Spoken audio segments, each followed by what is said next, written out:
Welcome to the channel. My name is Kubeir and I'm back from this short leave that I took, short trip in Dubai, Hyderabad, a couple of countries in the Far East as well. And the Josh is pretty cool, right? In the sense of what's happening with regards to Canadian immigration. I am not going to venture into anything else, of course, for the reasons because my knowledge is very limited.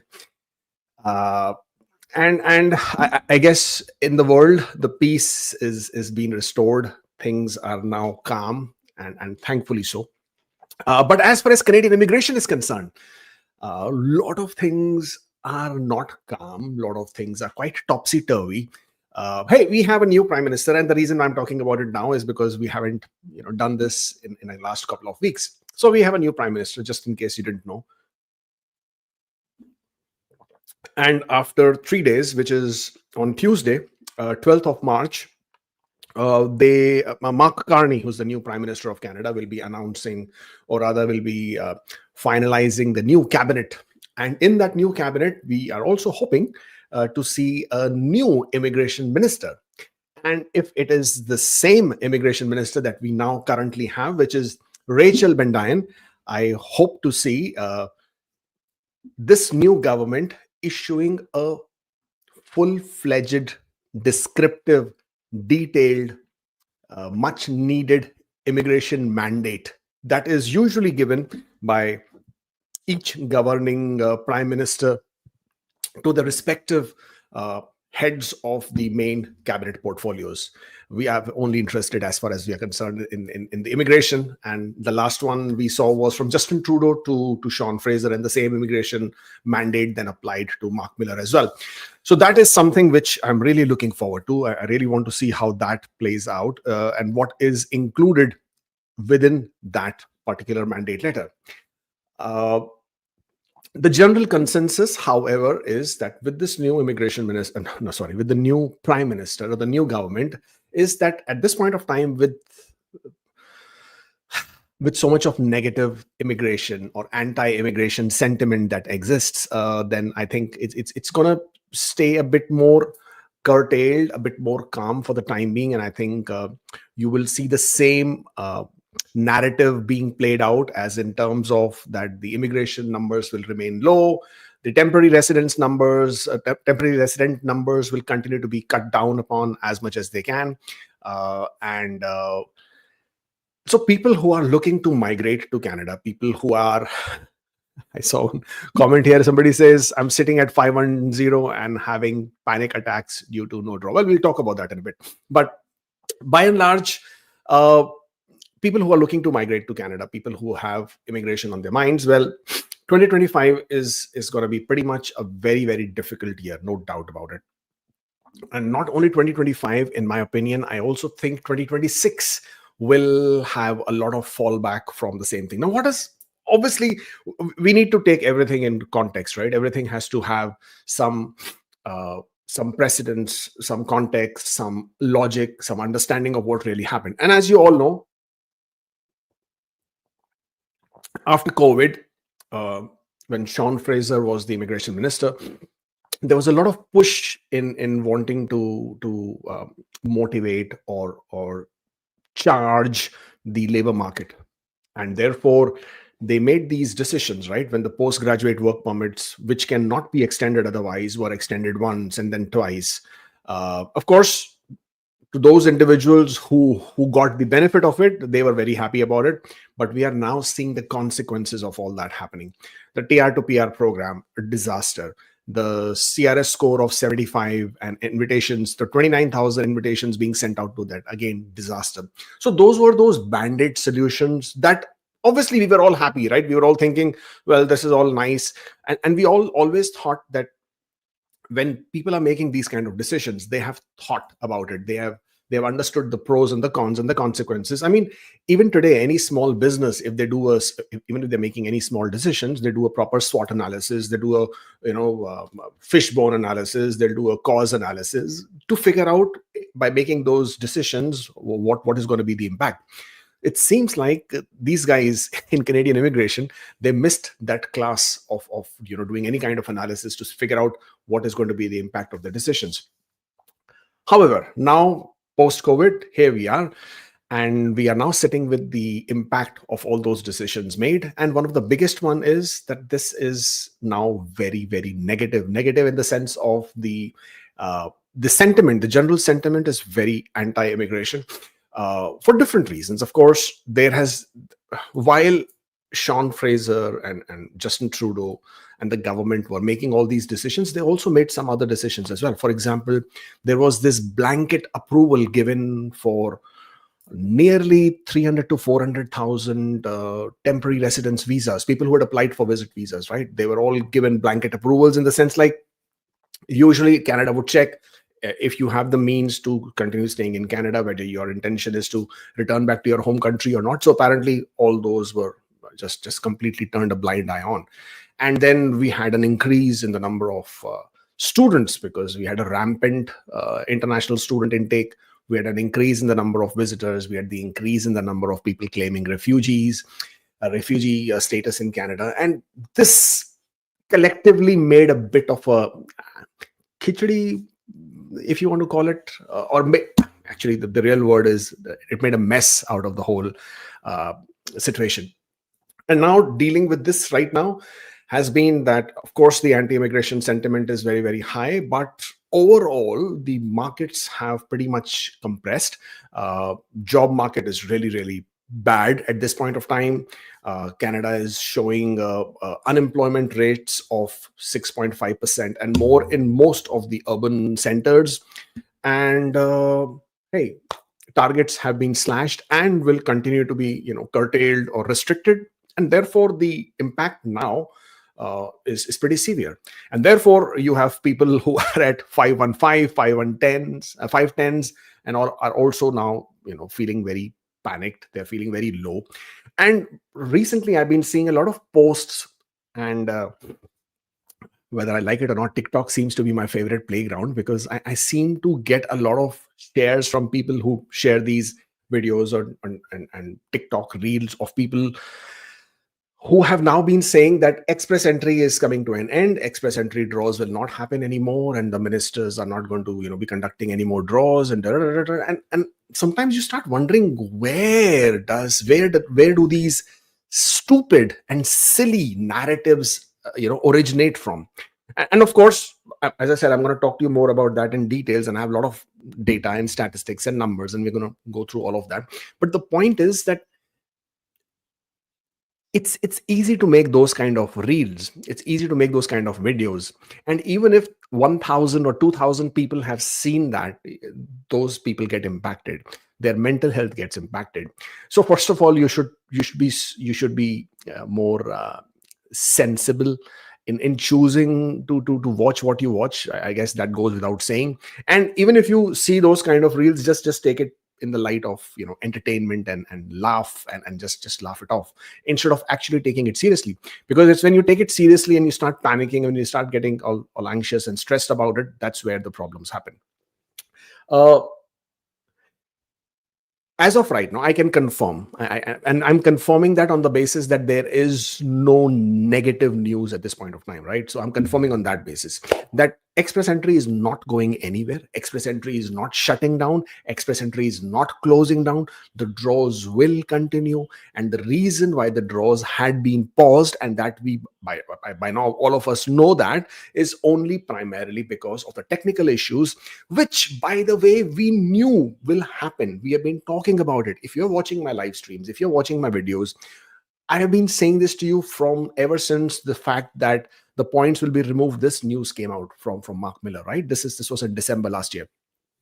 And we've always known that whenever they will take this step, there will be a pause in draws. And the reason why there will be a pause in the draws is because IRCC's GCMS system that they operate on has certain limitations. And I know a lot of people have been making all kinds of, quips about the fact that there aren't enough coders or there aren't enough software professionals who can do this job. And it's not entirely true. There are some very smart people in there, but the system by itself has certain limitations, has certain challenges. And because it contains data, private personal data of hundreds and thousands of people, because in Express Entry pool, you have more than 200,000 people, their profiles, right? And when you have your Express Entry profile, you have your personal data. And the last thing they want to do is take a step which would completely wipe out that data or corrupt that data, or put that into some very different kind of a tizzy. And therefore, they take their own time. And at the end of the day, please don't forget that this is still a government machinery, and government machinery always moves slowly because people would like to keep their jobs, and things that can be done by now. Everybody who deals with Canada already knows that things move very, very slowly here. This is your typical first world countries, and that's how they operate in most cases, actually. Canada is actually particularly slow there, that everything which can be done in 1 week will take 1 month, or maybe 3, or maybe 6. Anything which can be done in 1 hour will take 1 week or 1 month. So everything is much more slower. And I guess people do it because they want to get their pensions in the same job and don't want to retire that quickly, and hence we have the slow processing. But to cut the long story short and to cut to the chase here, the Express Entry draws will continue. As you are already aware, there were 2 freak draws last week, which were pretty interesting. We'll talking about that as well in a bit. But as far as Express Entry draws are concerned, they will continue. CEC draws are concerned, they will continue. There is enough quotas there. There is enough numbers there. There are enough invitations left within the bank that IRCC has to invite people. And if IRCC is to shut down Express Entry, then they will be doing it only because they have another system or a better system which will overtake, or which will take over the Express Entry. I personally feel Express Entry is due for an overhaul. When I'm saying overhaul, I mean some of the points that they are giving out right now within the Express Entry doesn't make sense. I'm sure it made sense at a point of time. Not anymore. You already know, as far as job offer points are concerned, those have been taken off. And rightfully so, in the sense of I don't know whether it's rightfully so or not. I mean, a lot of people are hurting who really deserve those points. But on the big scheme of things, to root out the evil, they pretty much had to amputate the whole limb, right? So that's what they did. But the scams continue. Very recently, a news came from Saskatchewan where the immigration officer of SINP, of Saskatchewan Immigration Program, was involved in the fraudulent activities of taking money and supporting employers and people. And that is just one person who was caught. I'm sure there are many others. I am aware of certain instances where I know that there are people who are unscrupulously involved in these kind of activities in different departments. So as long as you have people who are willing to pay to get ahead of the queue, you will have these kind of activities that is happening. So job offers are being sold. Yes. So therefore, they removed the job offer points completely so that there is no motivation. And what happened? The new Express Entry pool breakdown, which came after the draws, after the points were removed, was a shocker to everybody. The pool breakdown reduced only by 30%. And I mean, I'm talking about the score above 500. And it was like, what was all the big deal about if that was the only impact that was going to be made? But then again, we knew this, right? A lot of people believed that once they will remove the job offer points, then complete 500 plus will get wiped out, which is never going to be the case. For some reason, people don't give enough credit to the people in Canada who are completing their master's degree, completing their diplomas. They all have, or rather in a lot of cases, they can all speak reasonably well, or rather they have good English language proficiency. They can score quite well, and they have the foreign work experience. They have the Canadian work experience. So they can all score 500 plus quite easily. And that's what is happening right now. What has reduced though, but then for that we only have a data of one draw, is that the number of people who were entering the pool with 500 plus scores, that has reduced drastically, almost by 50%. Now, does that mean that the other 50% were people who had the LMIAs and job offer? Well, this is my take on this matter. I feel that originally there weren't a lot of people who were buying LMIAs to get 50 points or 200 points. Of course, there always were. Ever since this whole point system has come up and the LMIA points were there. Originally, there used to be 600 points for an LMIA. Can you believe it? Job offer used to give 600 points until that 600 points were taken off and turned into 50 and 200 in November 2016. So you can imagine for more than a year, an LMIA would basically means you have a red carpet walk, golden ticket to walk through. But so ever since LMIAs have been there has always been the unscrupulous agents. But I feel recently, when I'm saying recently, I mean within the last 6 months to 1 year, there has been a rampant increase in the number of people who are looking to buy LMIAs, because when Express Entry scores were not going down, the scores were not dropping below 500, and everybody was anxiously betting, okay, now it will happen. Now it will happen. This week, something will happen. And it wasn't happening. So people then got desperate. People were losing their status. People didn't want to return back. And then they started opting for these options of taking, spending money and then getting these LMIAs. Of course, now the LMIA points are gone. So what are the other options? You can still get 50 points, if you didn't know that, by getting a certificate of qualification. And now, therefore, there are already institutions, colleges, private operators who have started offering that we will give you the pathway to get a certificate of qualification easily by giving you fake employment documents, fake credentials of your past education, but you can get your certificate of qualification. It's not mainstream yet, thankfully, but it's already coming to the forefront. That's one. Second, foreign work experience. Now, foreign work experience had always been there, right? I mean, you could always get points for foreign work experience, but it has now become more and more prominent and important in the current scheme of things when you can't get points for job offer. So what can you do? So a lot of people who come to Canada don't have foreign work experience. They have come to Canada immediately after their undergraduation, after completing their graduate degree, or they have come to Canada after their 12th, after completing their high school. Those people don't really have any foreign work experience, and they're the ones who are like thinking, what can I do? What can I do? So getting foreign work experience has become a great option, but people are also resorting to getting fake work experiences. Means they don't really have the work experience, but they're getting documentation for it. IRCC is coming pretty strong on those instances as well. They're making more and more diligent. They are being a lot of scrutiny happening there. Canadian work experience. I mean, if you would have thought that it's only foreign work experience that can be fake, then Canadian work experience is another one which is questionable in some cases, whereby people, so, OINP used to have, rather still not used to, but still has the skilled trade stream, right? And in this OINP skilled trade stream, if you have 1 year of work experience in a trade category in Ontario, you become eligible under the Ontario skilled trade stream. And the scoring factors or the points system, or rather the scoring levels over there are quite reasonably lower. They have gone down right to 250s, 260s in the past, not now, but in the past. So that prompted a lot of people to take up that as an option, especially people who came with only grade 12 at their background, didn't really have any formal education within the, didn't have a bachelor's degree or something. Ontario now has come down very heavily on those people. They have been doing spot checks. They've been going to the employer offices. They've been conducting verifications. There was one instance where they insisted upon the employer to show them the CCTV footage for the last, week, 2 weeks, 1 month, to show when did the employee come to work and where. So, it's going to that level. And of course, the employers can choose to refuse to provide that kind of information. But I'm just saying that this is happening. They're more and more strict. IRCC also picked up on that. A lot of people may not be providing genuine work experience, even in Canada. So even Canadian payroll were being created in a fake manner.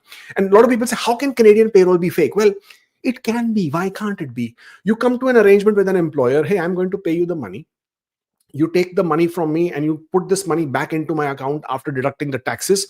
You give me a pay stub, you give me a T4s. I'm not going to be working with you. And here I'm going to give you something extra for your effort. That's how fake payrolls are run. It's not rocket science. So these things, in culmination, obviously, I personally feel that Express Entry point system is due for an overhaul, because it puts, for example, you get more points for 1 year of foreign work experience than you get for the second year of Canadian work experience. What I'm talking about. So if you're a single You get 40 points for the first year of Canadian work experience. Fair. For the second year of Canadian work experience, you get only 13 points in Express Entry. However, if you have 1 year of foreign work experience and then you go and get 1 year of, you have 1 year of Canadian work experience and you go and get 1 year of foreign work experience, you could get 38 points. Okay. So what's more, 38 or 13, right? So it's almost 25 points more.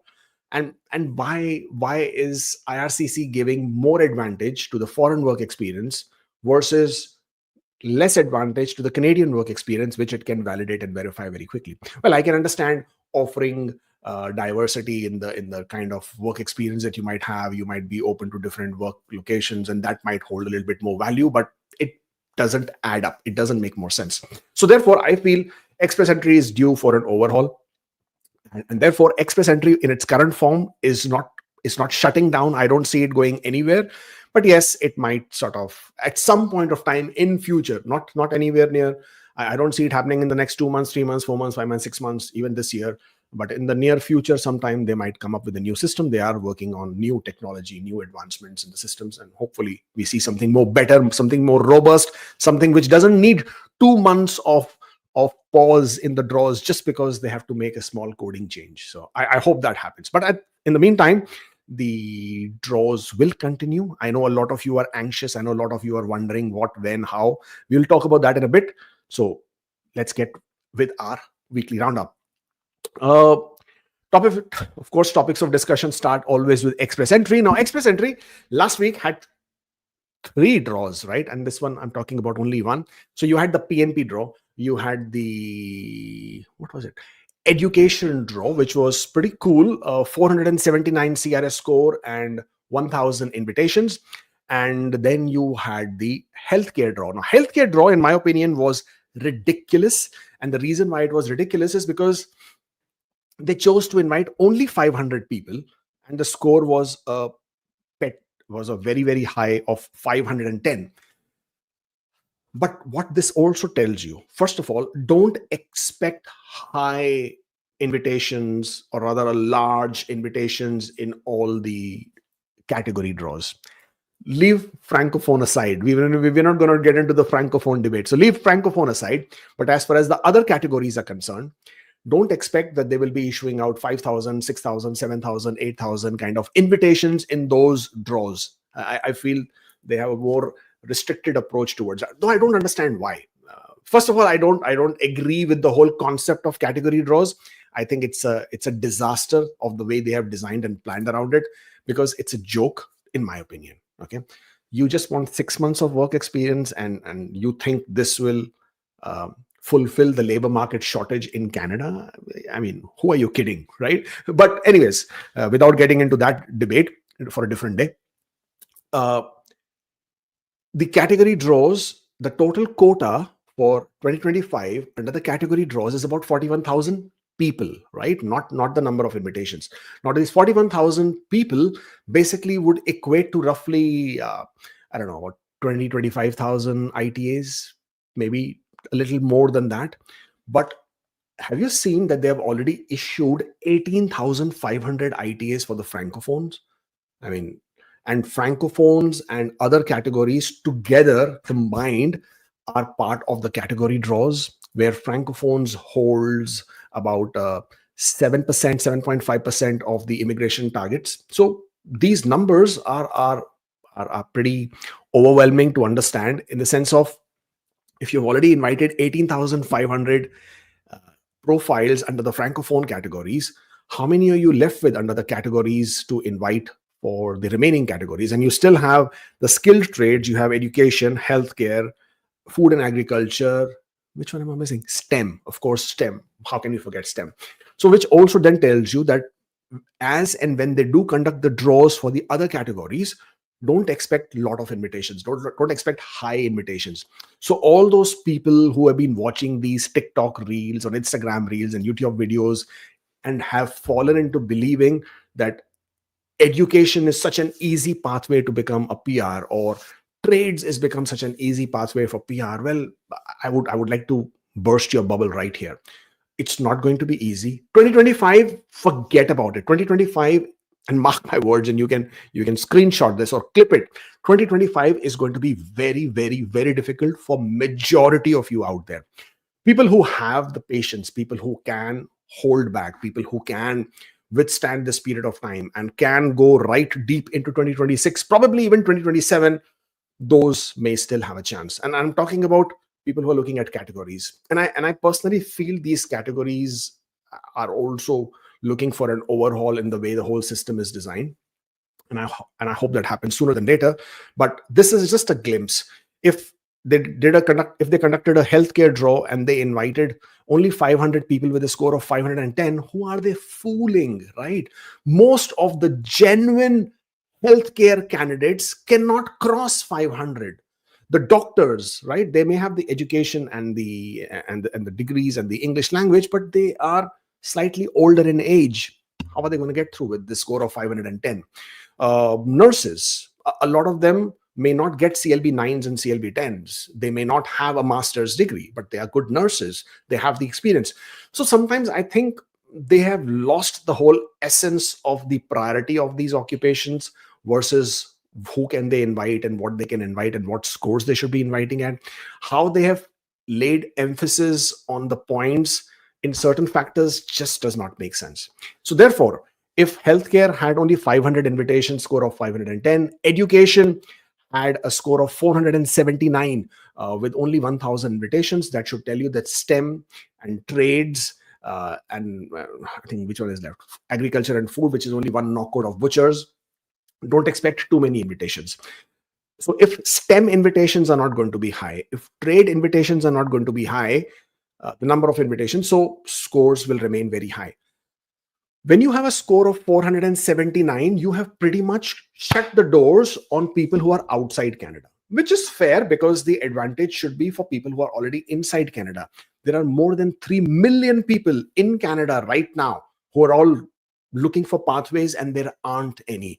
All these videos that you see about RCIP, I mean, like, shut up. RCIP is not your golden ticket. RCIP is not your pathway to get through until and unless you really have and you're checking all the boxes.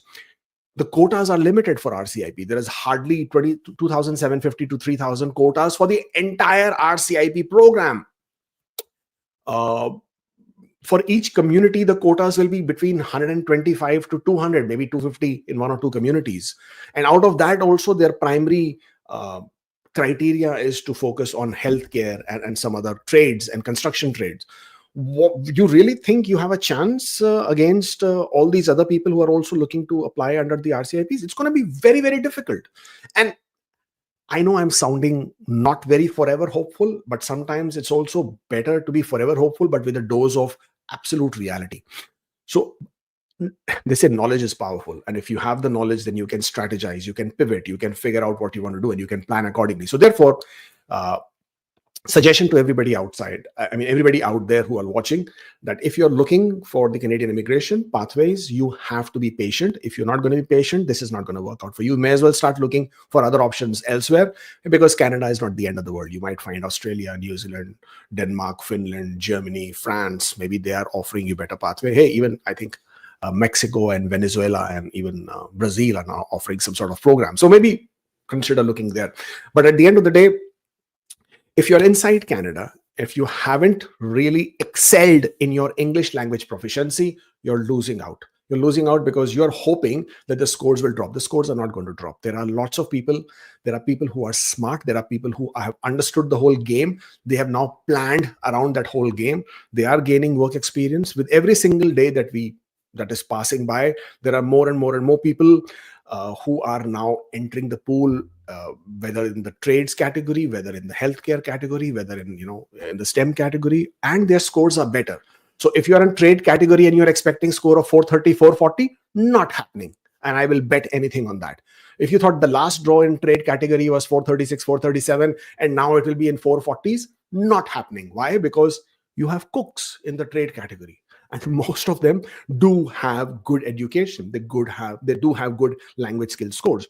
So if you were a genuine carpenter, genuine welder, genuine tradesperson hoping and praying that you would get invited because this is your way through, because your language skills are not high, but you have a very good experience in trades, well, tough luck, because Canada doesn't care about your work experience. They care more about the fact that there are cooks in the trade category whose English language is better than you. So nothing against the cooks, okay? Please don't get me wrong. I'm not trying to look down upon the cooks as a profession. I'm talking to you about how the disparity, there is so much of poor management and poor, what's the right word?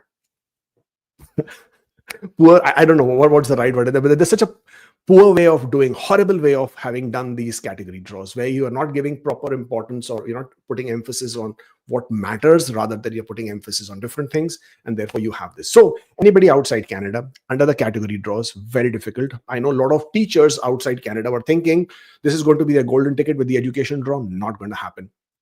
Only 1,000 invitations, 479 the score. If you're outside Canada, are you even going to get 479? It's very difficult unless you have a Canadian sibling or you have a PhD. You can't get to more than 481 that easily, right? It's not going to happen. You need CLB 10 even for that. So you will need French to add additional points. No, not going to happen. Even in Canada, scoring 479 for a lot of people, not that easy. But if you have that background, that work experience, then yes, 479 makes sense.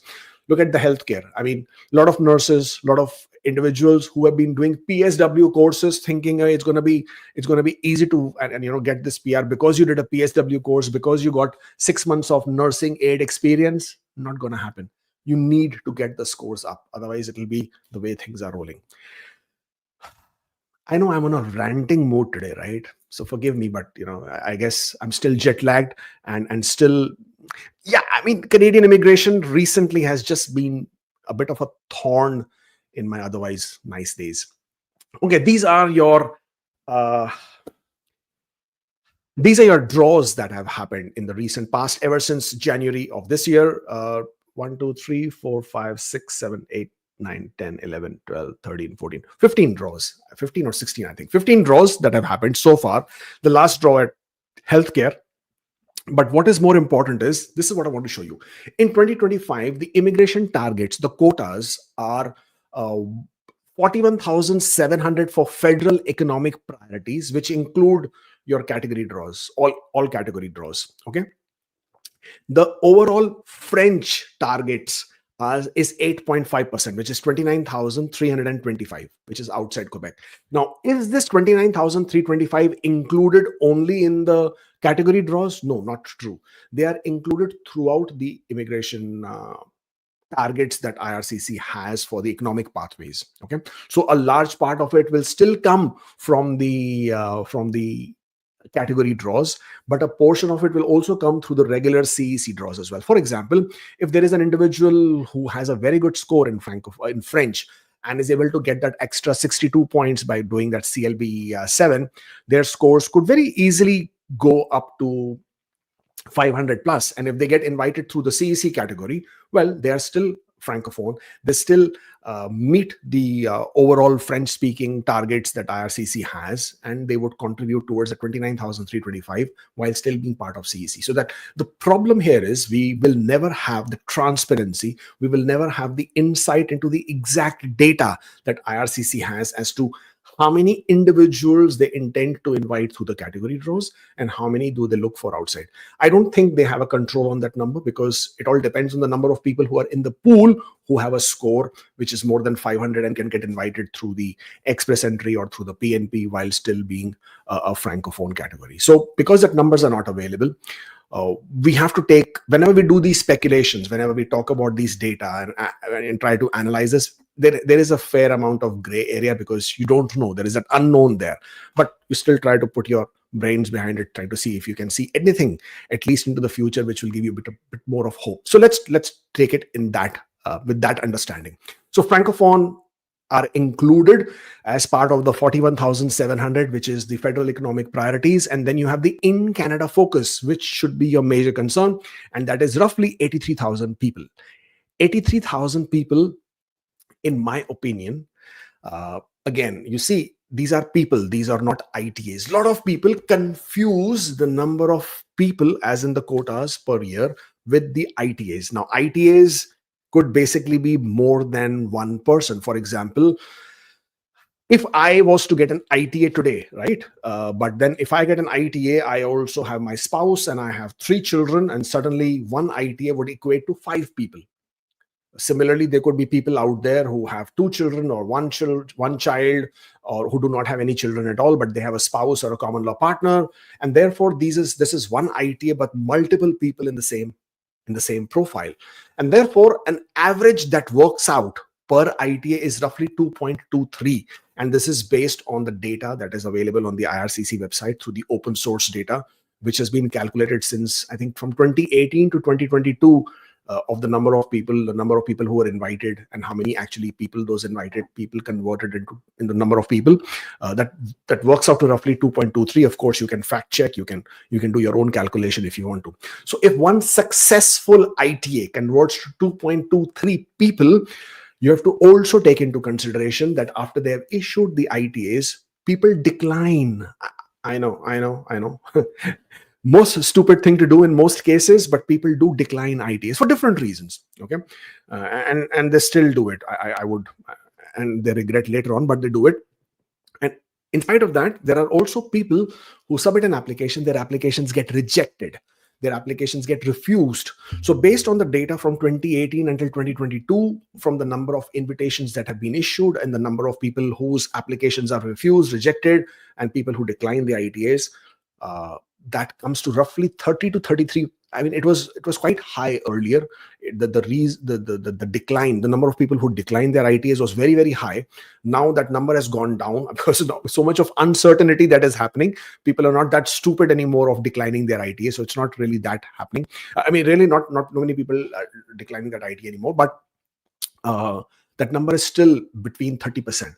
So if you have 30% decline, not decline, 30% decline / rejection / refusal ratio, that tells you how many ITAs IRCC will be looking to issue in order to come up and complete with this number of 124,980. So 124,980 is on the basis of 82,980 your in Canada focus, which is primarily CEC, and then you have 41,700, which is the categories including the francophones. So with 124,980 that you have, how many ITAs can be issued? Do your math. But until today, there have been 7 plus 3, 10 plus 15 draws. In the 15 express entry draws that have happened so far, 33,429 ITAs have been issued.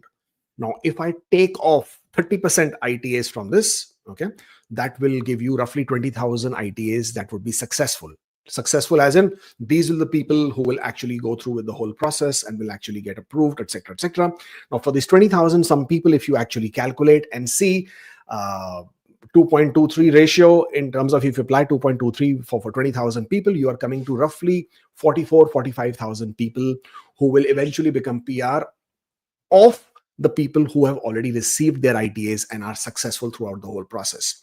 And this 45,000 people coming off from the total quota, as I showed you, 124,680 people, which tells you that there is more than 75,000 quotas collectively between CECs and your categories still available. And I'm giving you these numbers with the understanding that all the francophones are part of this, right? But they could be part of some other programs as well within the economic pathways. There have been 7 draws under the PNPs. Total ITAs issued 4,079. So we don't calculate that because PNPs are completely separate. They have their own quotas.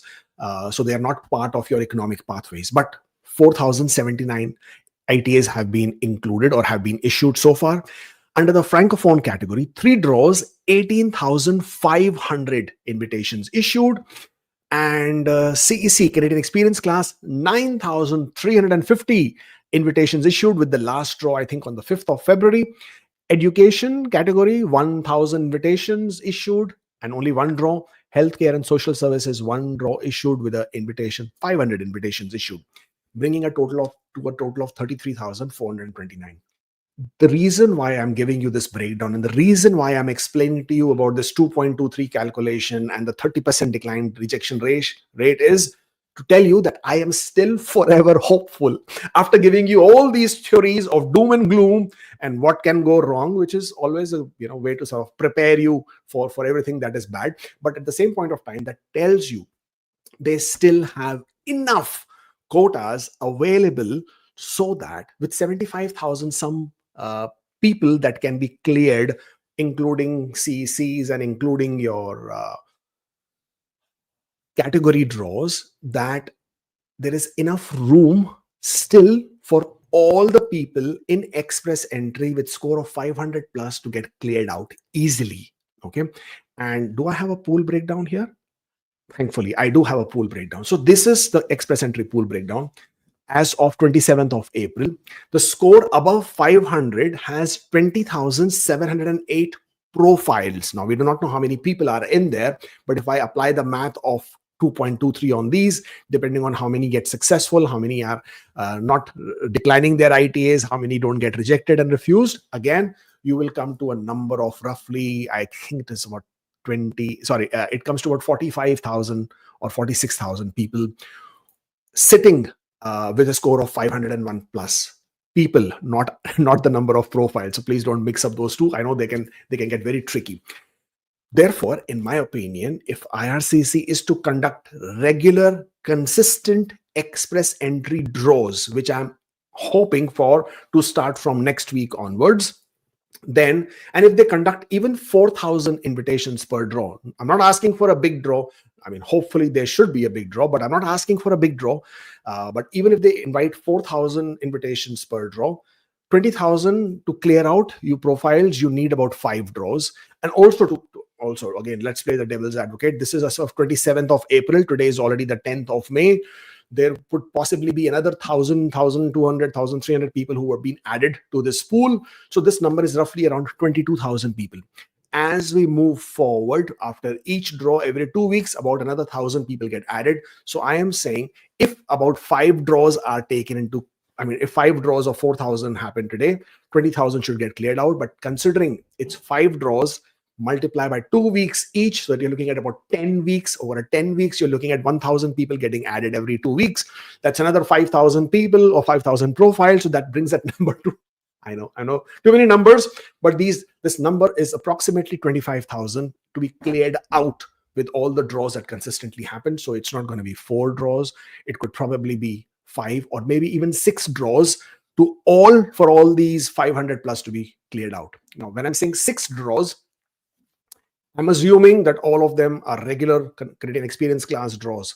Of course, IRCC never plays by our expectations and our predictions. Therefore, they are going to be throwing in a category draw here and there in between this whole schedule. So this period of time will probably extend by another month or 2, and therefore adding extra 1,000, 1,200 people. Therefore, you add another draw of 4,000 people to clear those out. So total of 7 is what I'm thinking to clear all 500 pluses. 7 draws from now onwards, let's say.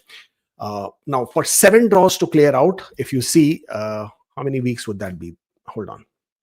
I know sometimes you just sort of look at these things and say, okay, for 7 draws to clear out, even if they conduct draws every 2 weeks, you are looking at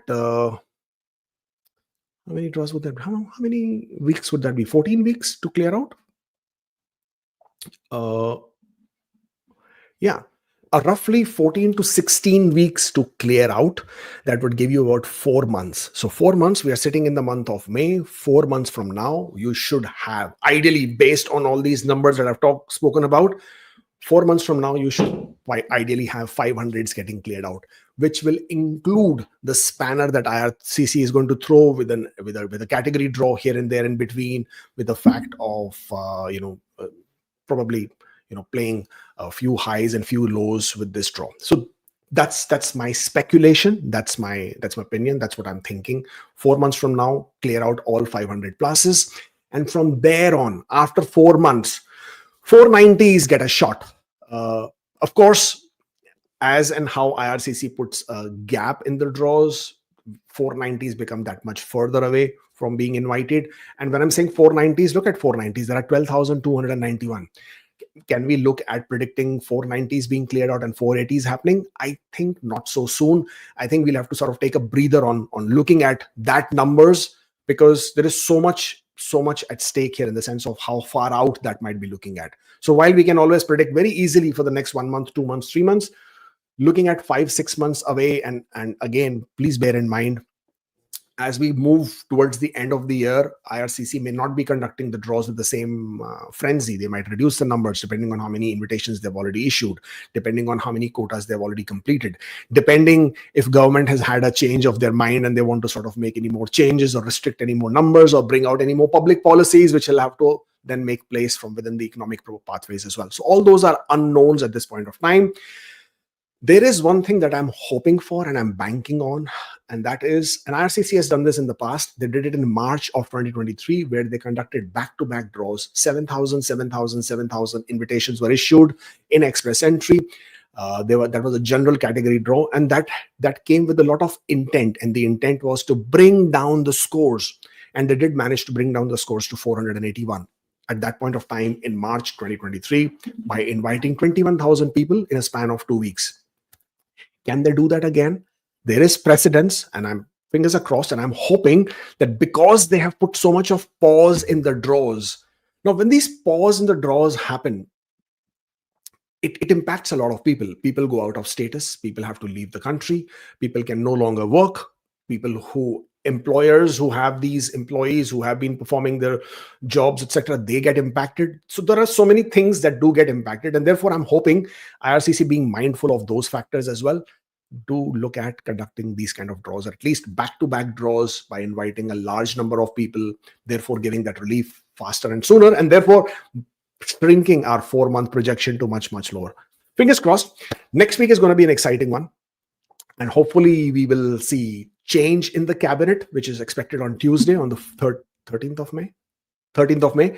And from there on, hopefully a more active IRCC in terms of conducting the draws. Now, the draws were not being conducted by now, we all know, is because of the technical aspect of them removing the job offer points, which we also now understand have been removed because they did conduct education and healthcare draws.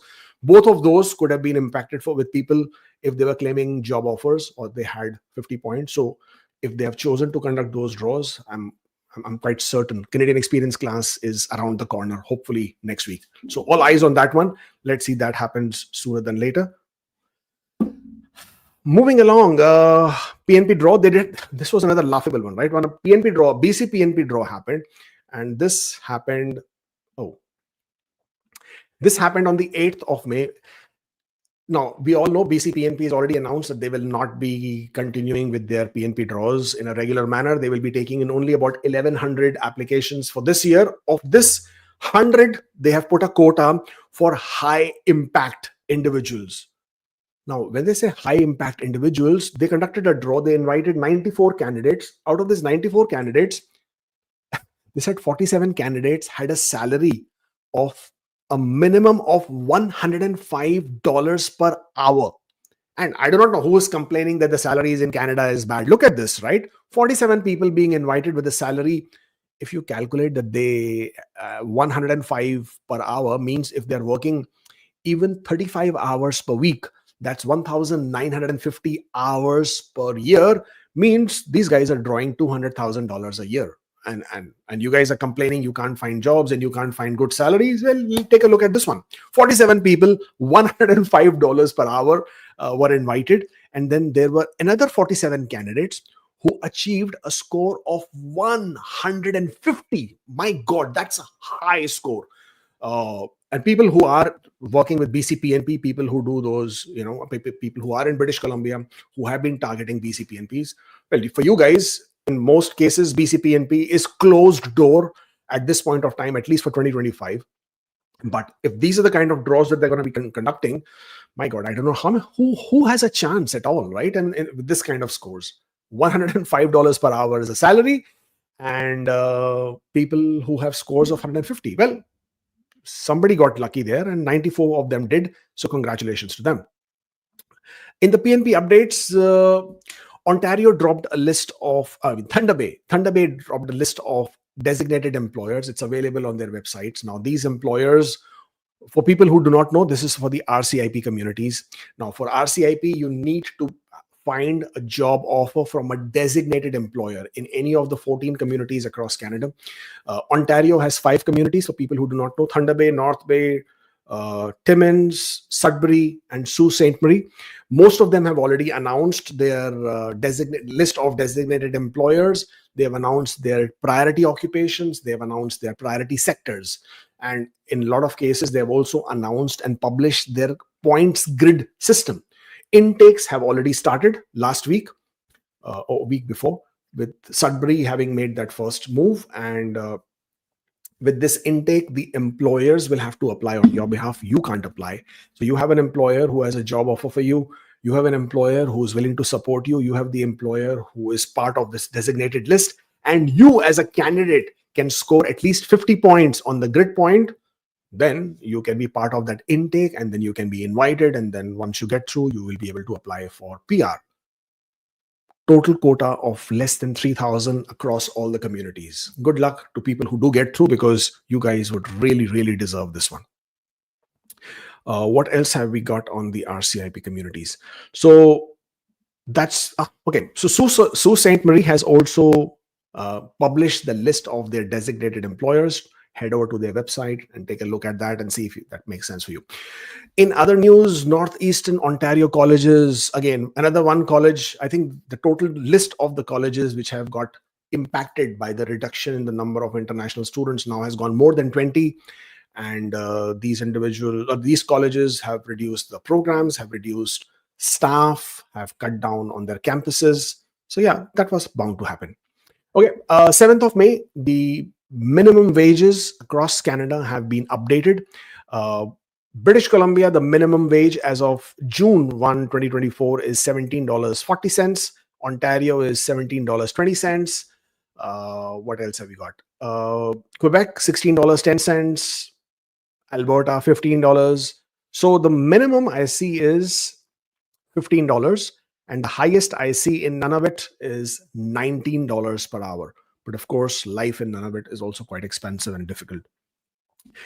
Canada ends the Agri-food pilot amid labor concerns in food sector. Well, this was again bound to happen, but they did accept 1,000 applications over there. So I don't see that being a problem.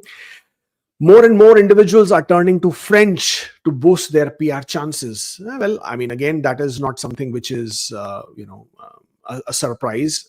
I've been saying this for a very, very long time, that people who are in Canada, people who are outside, who are looking to immigrate to Canada, French is always going to be a great option. So if you're still on the fence, then do consider learning French. I am not selling the French course, so I got no commercial agenda here. I'm telling you this because even Mark Carney, the new Prime Minister of Canada, and the Liberal Party, when they announced their immigration agenda, they actually said that they're going to increase the Francophone immigration quotas per year to 12%. Now, currently it's 8.5%. It is going to go up to 12%.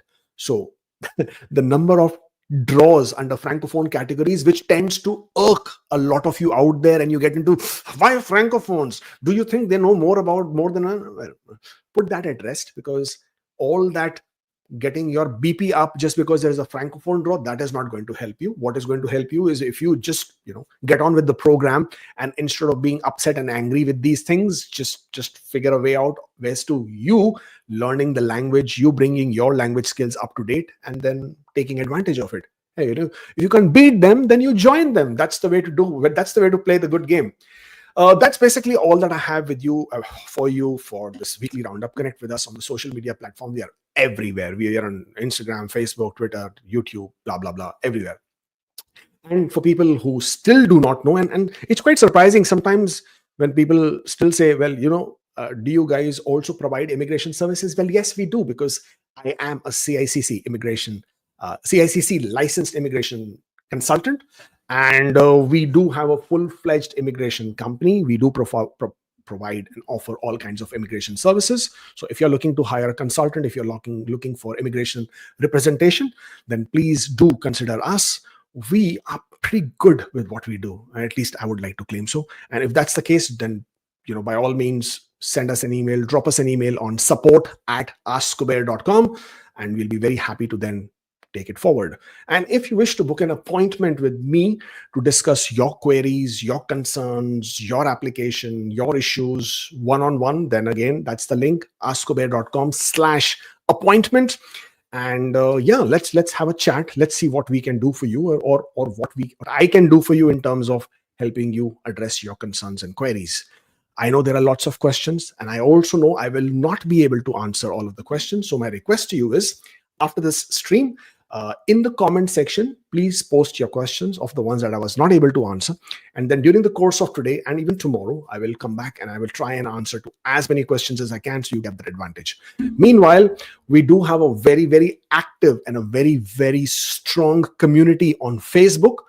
So if you're looking for groups under Facebook, look for Ask Kubeir, and you will see this group, and please join the group. There are a lot of people who are sharing in real time their experiences, their background, things that go right, things go wrong with them. Therefore, that can also be a good source of some experience sharing and knowledge sharing. So please join that.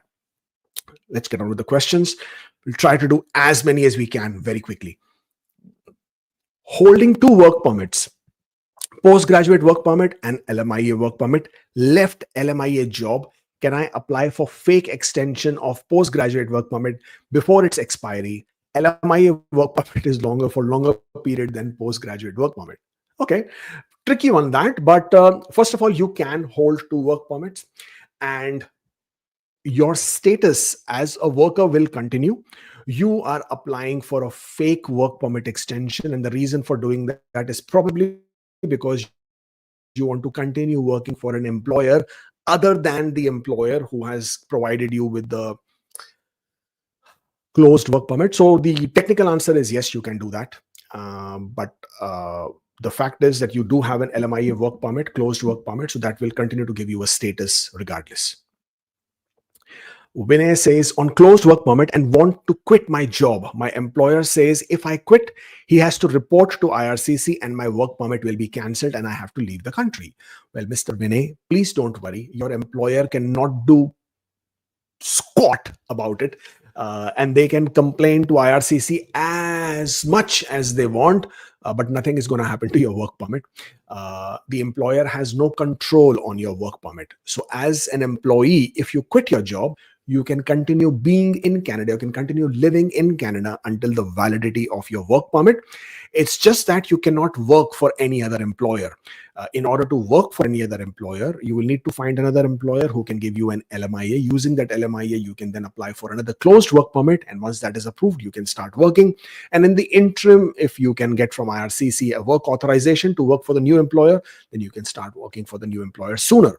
But as far as leaving Canada is concerned, you don't have to, as long as you have a valid status in Canada. No problem with that. My experience letter and salary certificate from India doesn't have reference number and date. Both are on company letterhead with owner's signature and stamp only. Well, there is no requirement that your letter should have a reference number or an ID number or whatever that might be. So it absolutely creates no issue at all. It's absolutely fine. Don't worry about it. Score of 515, waiting for CEC and work permit expiring on 26th of March. Until what time I can wait, and is it worth to extend permit to study of my spouse or PSW or EC? Well, you're asking a lot of things in the same one. I don't think I can answer all of that. Let's only concentrate on looking at your 515 and waiting for CEC. Well, in my opinion, hopefully the draws should start soon as far as Express Entry CEC draws are concerned. 515 is a good score, and I feel within the next 2 draws you should get through once they start conducting the draws back. Therefore, you can certainly wait. Your work permit is expiring 2026 in March. I think you have plenty of time. I don't think you need to be worried about that. Once you have applied for your PR, then you can apply for a bridge open work permit. And therefore, I don't see any reason for you to opt for any kind of study at this point of time. Is the pool updated after the LMIA points are removed? Yes, the pool has been updated. Please take a look at the IRCC's website. It will give you the pool breakdown after the points have been removed. I want to apply for my past partner's spouse open work permit extension within Canada. Do I, as a PGWP holder, supposed to have a full-time job in a specific knock, or a part-time job is applicable? As far as the criteria and requirement for employment is concerned, there is no requirement for part-time or full-time. The requirement is that you are currently employed. So whether it's a part-time job or whether it's a full-time job, that's both fine, that's both acceptable, and you will be eligible to apply for your spouse or partner's open work permit. That is provided you also have a work permit which is valid for 16 months and you are working in a tier category 0 or 1, or under specific priority occupations under tier category 2 or 3. If I apply my wife's work permit extension and later I unaccompanied her due to point loss, will this be a problem? Well, as of right now, yes, this has been identified as a problem by IRCC, because they are questioning the fact that if your spouse is unaccompanying you, how is it that you're applying for your spouse's open work permit or work permit extension, which basically is contradictory to the fact that you are showing your spouse as unaccompanying and not interested to apply for PR. So yes, at this point of time, IRCC is raising concerns and flagging these issues. Ex-employer from a school is not ready to provide an employment reference letter. What should I do in this case? I have experience letter. Well, it is your responsibility to provide. The burden of proof is on you to provide complete employment documents, and of these employment documents, most important is your employment reference letter. In the employment reference letter, it should include your name, your job title, your period of work, your working hours, your salary, and most importantly, your job roles and responsibilities. Now, if you have this document in any form, or even in different documents, these informations have been included, then you may still be able to work with it. Otherwise, you can ask the company to give you the job description, the official job description for this position. You can use that. You can go to the company's website and see if they have posted these jobs elsewhere and then provide that. Now, all of these are then subject to discretion of the visa officer, whether they will accept it or not.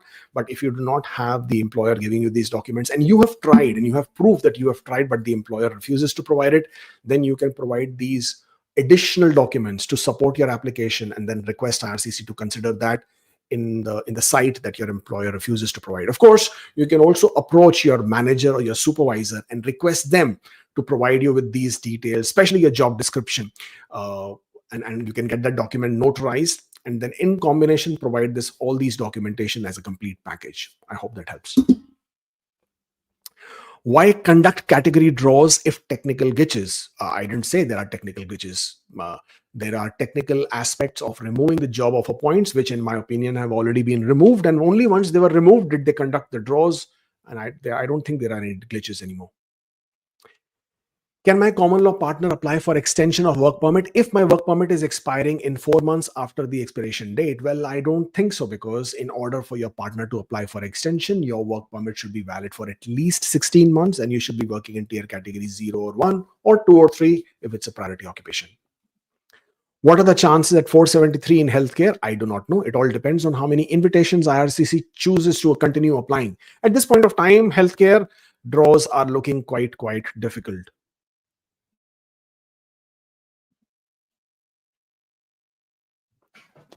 What else have we got? For 3 weeks, I have worked 25 hours each week. Now, if I work another 15 hours for a week, will it compensate for those shorter number of hours, making it equivalent to full-time? Yes, well, IRCC always says, as far as Canadian experience class is concerned, that you have to either work 30 hours per week full-time, or if you are working for shorter duration per week, fewer number of hours per week, then you will need to work for additional period of weeks or additional period of time to compensate for that shortfall. So if you continue working, then it will compensate for the shorter period of time that you have not worked, or you have less number of hours, and it would still be considered full-time. Can I claim both 31-hour per week foreign remote work experience and 29-hour per week Canadian employer at the same time for express entry? In my opinion, no, you cannot. There was a recent article on cicnews.com which says that you can have concurrent work experience, as in at the same point of time work for Canadian employer and claim Canadian experience, and at the same point of time work for a foreign employer and claim foreign work experience. In my opinion, that doesn't work. It's all BS, and the reason for that is, let me see if I can pull up IRCC has been very, very clear and has explained in the ministerial instructions governing. I'm just trying to pull that up so I can show you.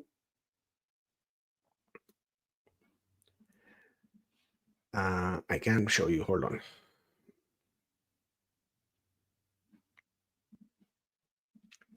So on your screen is the ministerial. No, there is no. Hold on. Okay. On the screen is the ministerial instructions. If I scroll down on these ministerial instructions, right down to section 25, let's go. Section 25 is the combination of Canadian work experience and foreign work experience, right? So under the combination of Canadian work experience and foreign work experience, under section 24, it tells you what the combination will work like, and it will explain to you what the foreign work experience is all about under section 25. And then it says work in excess. And for the purposes of section 23 and 24, a period of work that exceeds full-time work in one occupation or simultaneous period of work experience in more than one full-time occupation are to be evaluated as a single period of full-time work experience in a single occupation. Means you cannot have concurrent work experience.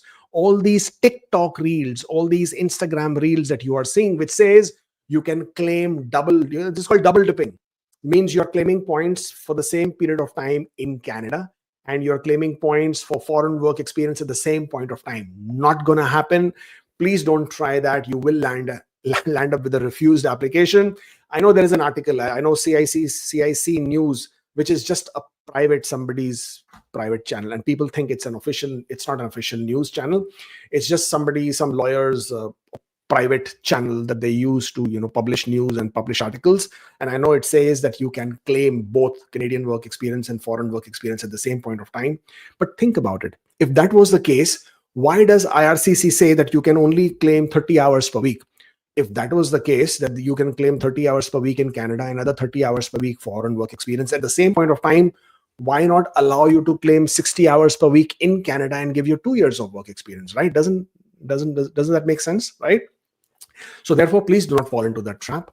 You cannot claim work experience of foreign work experience and Canadian experience at the same point of time. That is not true. And as far as the section of the law is concerned, then the ministerial instructions under section 23 and 24 and combined, it gives you clarity that your work in excess will only be considered as one period of work. So then you have to choose whether it will be your foreign work experience or your Canadian work experience. Express Entry profile expired, creating new profile. Question: have you applied to EE before? Should the answer be yes or no? Well, if you have created an Express Entry profile in the past and you're creating a new one, and the question comes, have you applied for Express Entry in the past? Then the answer is no, you haven't. Applying to Express Entry means you have received an ITA and you have submitted a complete PR application, paid your fees to IRCC. That is application. That is making an application. That is you having applied to IRCC for Express Entry. Creating an Express Entry profile is not having applied to IRCC. So the answer to that question is going to be no, you haven't applied to IRCC in the past.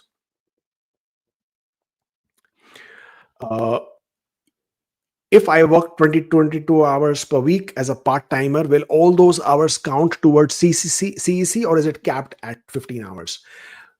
What you see on the IRCC website about 15 hours is just as an example. So if you have worked for 22 hours, then it will count exact number. If it is 20 hours, it will count as 20 hours. If it is 25 hours, it will count as 25 hours. So 15 hours that you see on the IRCC website is given as an example. Got ITA under healthcare draw of 500 on May 2nd. My CRS is 536, but I complete my CEC eligible hours on 15th June. How did I receive an ITA if I am not eligible yet? Because what happens is the Express Entry system tends to give you the points sooner or earlier, and therefore you do have the points sooner and earlier. In your case, if you wish, you can still complete your application, and you can submit your application after the 16th of June, after having actually completed that period of work. And that's absolutely acceptable and fine. I was on study extension, implied status, completed studies, applied for postgraduate work permit.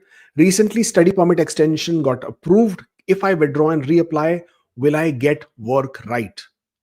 Well, technically, yes, but it also depends on your study permit was not valid 90 days after you had completed your studies. So please be very careful with these kind of things, because your studies were already completed in December 2024. Even though you have received a study permit extension, your study permit by itself is no longer valid, because you already completed your studies in December, and your study permit remains valid only until 90 days after you have completed your studies. So in your case, please don't do that. Please just continue with your application. EE question, have you received nomination from a province? I have, and I've also filed PR, but it is master's non-express entry. Should I answer yes or no, since no points in express entry? Well, you can say yes if you wish to, and then add a letter of explanation, or you can still show no and then still add a letter of explanation, because you don't get points for Ontario's non-express entry PR stream. So you can do it either which ways, but add a letter of explanation. If LMIA work permit officer sees job duties on LMIA application to match 100% to my prior experience within company where I supervisor to printing press supervisor already doing exact duties with diploma, etc., etc. Well, first of all, LMIA application is not your application. What you are doing, what you are not doing, what your job role is, where you are working, none of that matters to an LMIA assessment officer. The LMIA assessment officer or the ESDC officer is only looking at the eligibility criteria of your employer. Is your employer eligible to hire foreign workers? Is your employer eligible to apply for an LMIA? Is there a genuine need for that job, for that employment opportunity? And has the employer done enough to identify a Canadian resident or a Canadian citizen for that job? That is all that the ESDC is looking for. They are not interested in your roles and your responsibilities. That would be the IRCC's job when you make an application for work permit.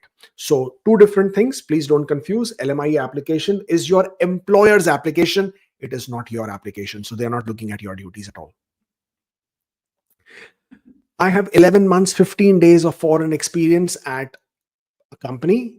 Experience letter lacks duties and HR isn't responding. Can a colleague provide the duties? No, a colleague cannot provide you with the duties. Only a person who you were reporting to can provide you with the duties. And also your employment is of 11 months and 15 days, which is not 1 year. Please, until unless your employment letter says 12 months, or it says that the remaining 2 weeks are part of your vacation or you're part of your paid leave, you cannot claim this to be as a 1 year. There is always going to be a discretionary risk involved in this. So please be careful as far as this is concerned. And you will need to get the duties from your manager or supervisor, not from a colleague. What are the examples of a cook job title trade 477? I'm not sure what kind of examples you're looking for.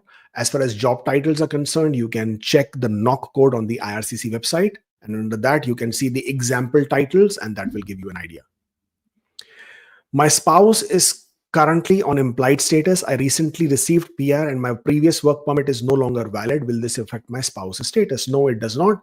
Your spouse's status on the work permit will continue to remain valid until the validity of your spouse's work permit. If I submit a new work permit application for my spouse using my PR AOR letter, can I cancel the old work permit application? If you cancel the old work permit application, your spouse no longer has the implied status and can no longer continue working.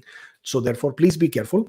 Whenever you withdraw an ongoing application, that application is the basis on which your spouse has status in Canada. In this case, implied status. If you withdraw the previous application, then your spouse does not have an implied status anymore and therefore cannot work. Please be careful. Pardon my ignorance. I started working on 22nd of June. Will my 5th year point for Canadian experience update on 1st of June or 22nd? Well, your 5th year work experience points in Express Entry will get updated on the 1st of May, not 1st of June or 22nd of June. The system will give you the points a month earlier because the system does not calculate the exact dates. It just calculates the month, and therefore your points in the system will get updated on the 1st of May itself. Second, foreign experience reference letter does not mention full-time hours. One employer confirmed by email. Second employer mentioned duties and hours in appointment letter as 9 to 5. So I'm not sure what the question here is, but if it is with regards to the missing information, well, if there is information which is missing in your documentation, always have an alternative information available, whether it's through email in your case or employment offer letter, where it clearly indicates what your working hours will be. Your employment documents must include either it's a full-time job or working hours, because that is the only way for IRCC to validate the exact period of your employment or your work. I had applied spousal PR from Montreal and it's been 10 months with no update. I'm thinking of withdrawing this file and applying from another province. Can I use my relative's address till I actually move, which would be misrepresentation? If you haven't moved, if you don't live in a different location, please don't say that you do live in that location. If you have already moved to a different location and then you choose to apply with that as your address, then absolutely do it. But until you make that move, please don't say that you live there.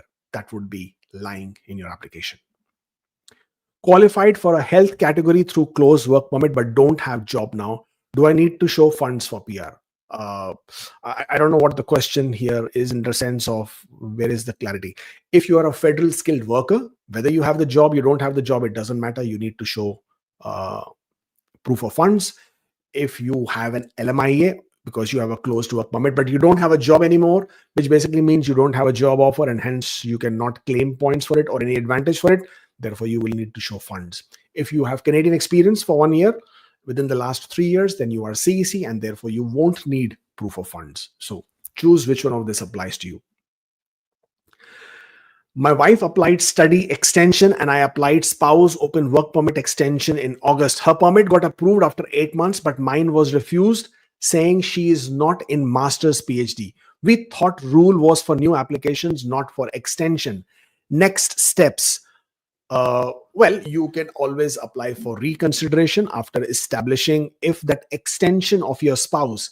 So in this case, was your spouse continuing with the same program?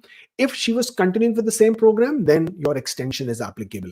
If your spouse is choosing to start a new program, and that is the basis on which your spouse applied for extension, then unfortunately the new rule for study permit spouses of study permit holders applies. Unfortunately, then that would not make you eligible anymore. Applied PR under non-express entry. I am on closed work permit. I was laid off in March, got Portal 2 in February. What are the consequences or chances of PR? Well, you already have Portal 2. I don't see that to be of any problem anymore. And hopefully you will continue to, becoming a PR very soon. There are nothing about options here. You already have Portal 2. Just wait a bit, have a little bit of patience. I think you'll be fine with this. Will applying for fake work permit extension affect PR? No, it will not, because when you make the extension for work permit, you are doing it under the legal scope of things, legal purview, and there is nothing negative that impacts your PR application. CRS score is 511. Will I receive an ITA? I think yes, you should.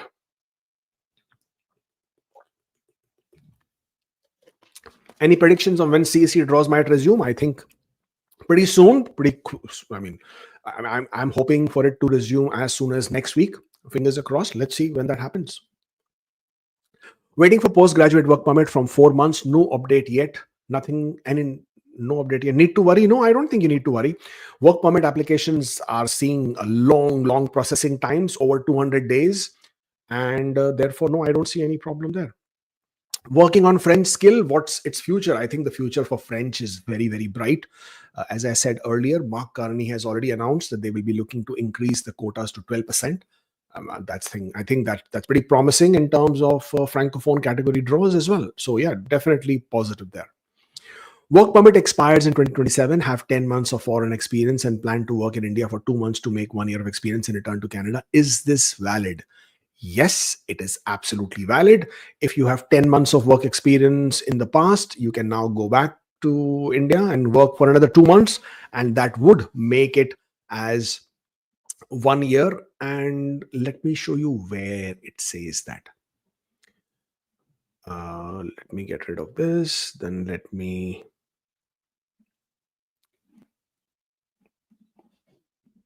Again, going back to these are again the ministerial instructions. This is where it gives you the points for foreign work experience. It says for the purposes of section 23 and 24. So 23 and 24 are basically the work experience points that you're getting in combination for Canadian work experience and foreign work experience. First of all, you cannot do this for federal skilled worker program. It has to be a Canadian experience class, means you should already have 1 year of Canadian work experience. And if you do, then foreign work experience is acquired by foreign national outside Canada in one or more occupations. Okay, this is where it tells you it can be more than one occupation. It doesn't have to be continuous. Nowhere does it say that it has to be continuous. Nowhere does it say it has to be for one knock code or one employer. So it is in one or more occupations, consists of full-time or full-time equivalent with one or more employers. Again, it tells you it can be with multiple employers, multiple occupation, is acquired within 10 years and remunerated by payment of wages or commissions. That's it. That's the only thing that is required. There is no issues at all. Okay. So that's where the legal basis for that specific aspect comes. Where was that question? Okay. Would there be an issue if I include a degree in my Express Entry profile that I previously had evaluated but did not mention in my earlier work permit application? Well, in the current situation, in current times, IRCC is very, very, very, very, very strict, very diligent, and they are really highlighting any aspect for which you are now claiming points, but you did not disclose it in your previous application. They are taking it very seriously. It is being highlighted as misrepresentation. It is being highlighted as you having not been truthful in your previous application, and the applications are being refused. So if you choose to do this, please proceed with caution.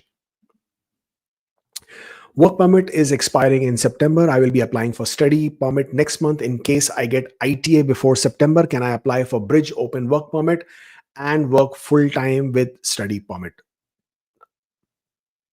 Well, as long as you have a valid work permit, you can certainly apply for bridge work permit. If you, after your work permit expires in September, from that date onwards, you will lose your eligibility to apply for bridge open work permit. So if you want to have any chance of applying for bridge work permit, it has to be done before September.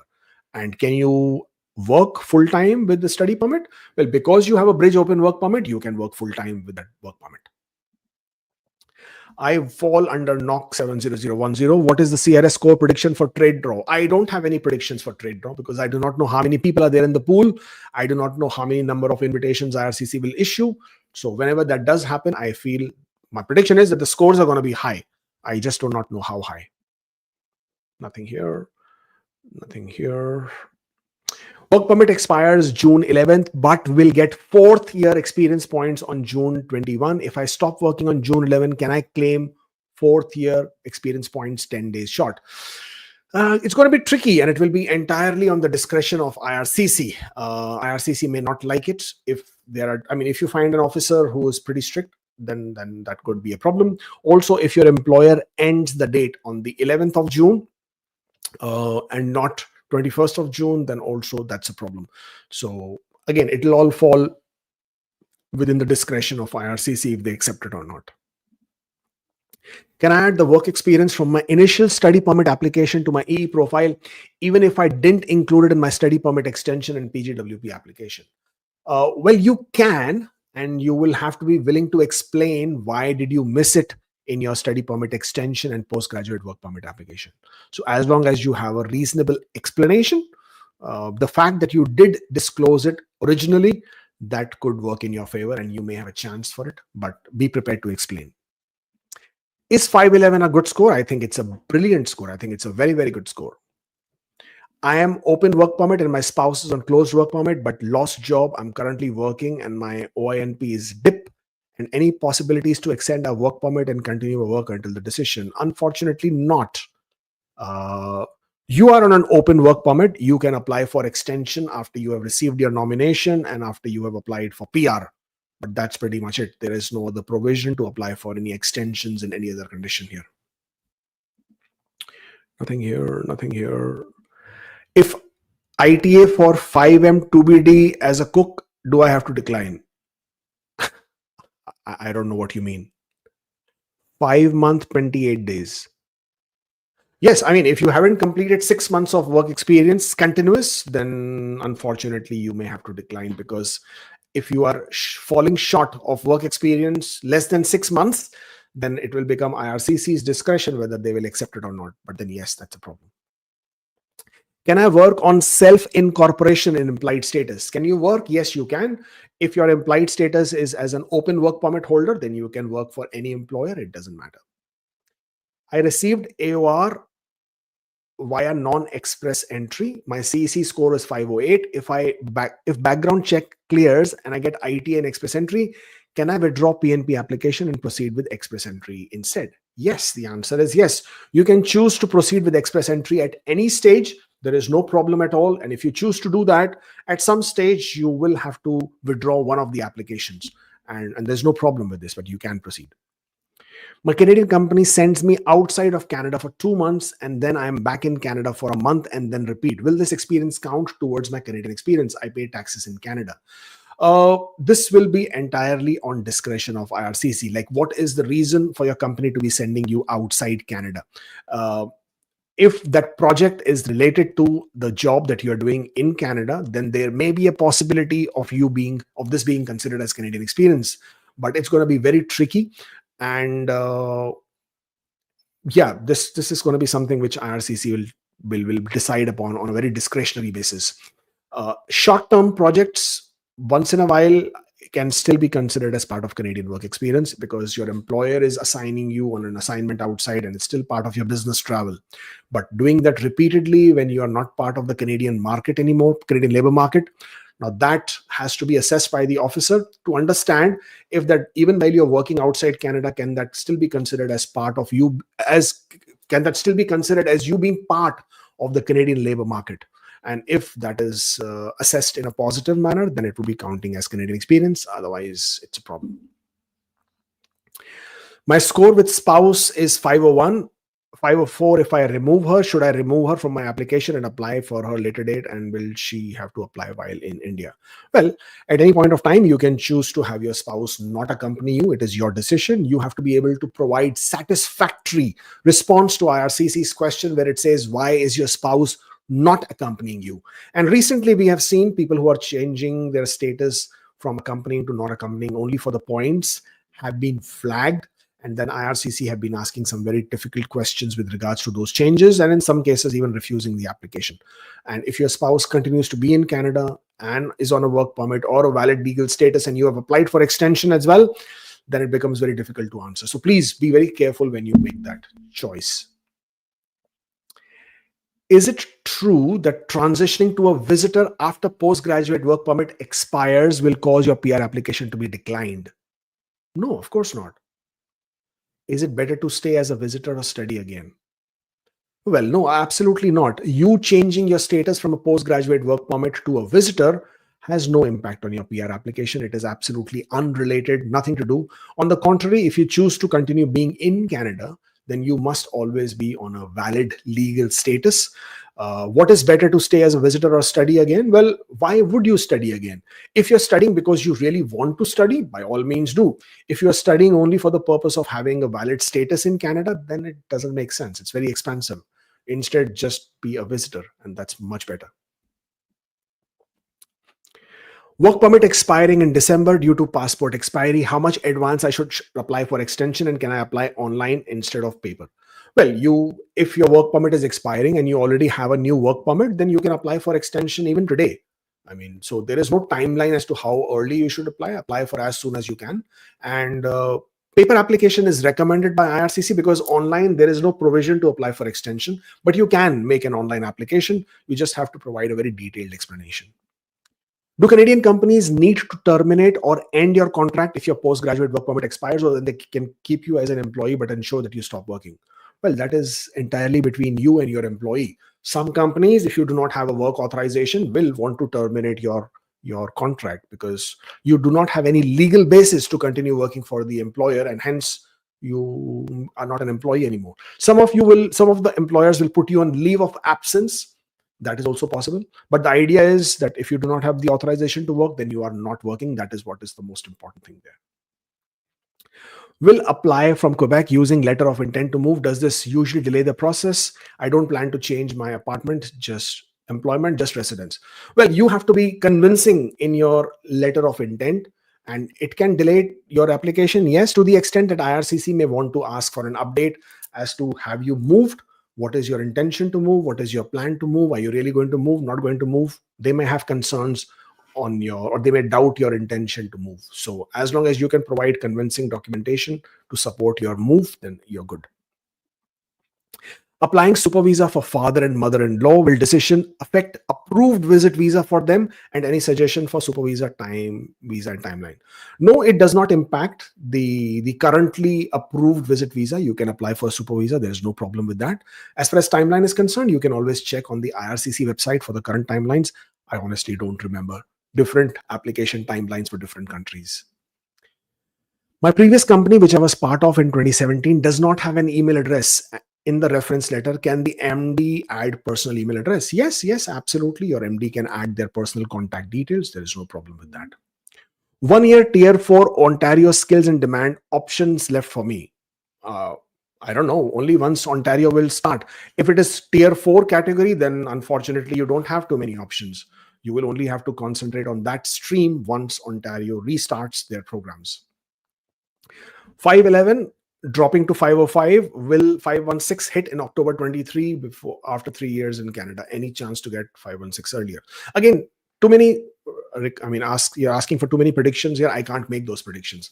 In my opinion, within the next 4 months, 500s should clear out, provided IRCC continues to apply or conduct the draws, continues to apply people in a consistent manner on a consistent basis, and fingers across for that. And I'm only hoping that that does happen. I work 12 hours shifts and work for 5 days, and a second week only 2 days, and then repeat. It is a full-time job. Will I have problem with the time for Canadian experience? I'm paid bi-weekly. No, it should not be a problem. If your bi-weekly pay stubs shows that you are working 60 hours per week at least, and you're getting paid for it, you have a job letter, employment letter, then you're pretty good to go as a full-time work experience. If it is less than 60 hours per week, then you will only need to be working longer to compensate for that shortfall. But this is absolutely fine. No issues with that. Well, that's all I have for you guys. Thank you so much for joining in. It has been lovely catching up again. I love to do this every single week, bringing you the latest updates. Once again, if you wish to book an appointment for your consultation, please use this link, askkubeir.com/appointment. And if you wish to hire a representative for your application, support@askkubeir.com. Drop us an email. We'll be very happy to take that up further. Thank you so much for joining in. I shall see you in the next video. Until then, stay forever hopeful.